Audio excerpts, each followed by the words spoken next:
this year's election. The veterans of the U.S. military, especially in South Carolina, by the way, this year all the GOP candidates are trying to sway those voters. So I would say we ought to both have a transition process for veterans to enable them to have a real advantage in getting a job when they come home. It is absolutely wrong to balance our budget on the backs of our military. We need a strong military, so strong no one in the world would ever think of testing it. Where the veterans really deserve help, both as a physician and as a congressman, is the people who come back and aren't doing well health-wise. And the President of the United States can't cut one penny out of the social welfare system, and he wants to cut $1 trillion out of our military and hit our veterans, and that's disgusting. Wow, so who are the vets voting for and why? Joining us right now, 3 retired U.S. Marines, Jessie Jane Duff. Hi, Jessie. Hi, good morning. Mark Finelli and Bobby Dyer. All 3 Marines, as I mentioned. Jessie, let's start with you. Who are you leaning for? I am supporting Mitt Romney. He is the only proven candidate to have a record in both private enterprise and in government in creating jobs, and it's outstanding to me that he has created over 120,000 jobs.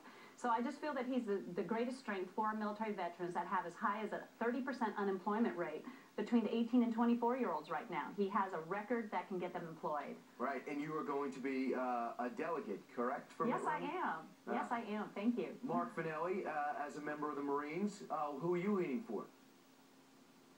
I'm leaning towards Newt Gingrich as a 9/11 survivor, as an Iraq veteran, as somebody who left the Marine Corps and discovered that the American dream has been severely dissipated.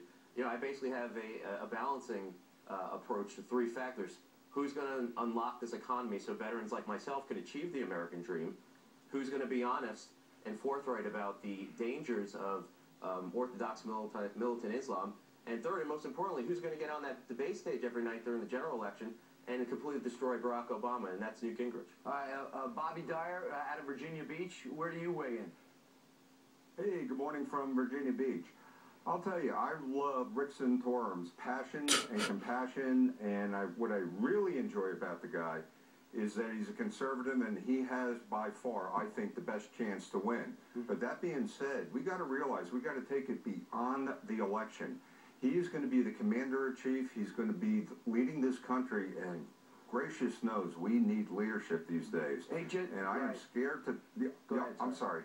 No, finish it. Yeah, I'm scared to death about these military cuts. They want to cut the Marines, my Marine Corps, by 20,000.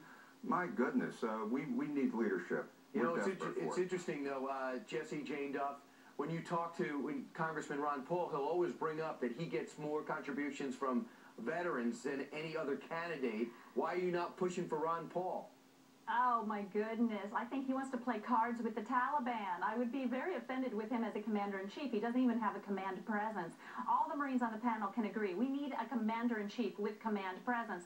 And I think he lacks that completely with his foreign policy. So there's no possible way that I could support him. And I find it very hard to believe that many veterans are behind him actively. You know, if you talk to the president, when he does give interviews, he talks about how he's strong on defense and he's been aggressive defending us.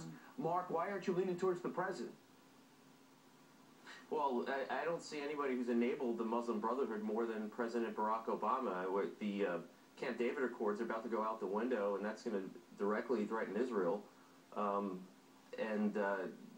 You know, this is not a man who understands what's going to protect this nation. He's just not a strong leader when it comes to foreign policy. Sure, there have been extensions of the Bush doctrine that he's been benefited from, but on his own, no, this is not a leader for. And Bobby, finally, there are 8 military bases in South Carolina, over 400,000 men serving active and retired. What's your message to them come Saturday? I think this is going to be one of the most important elections of our time. And I think Santorum has the temperament. I think he has the passion. He served for 8 years on the Armed Forces Committee.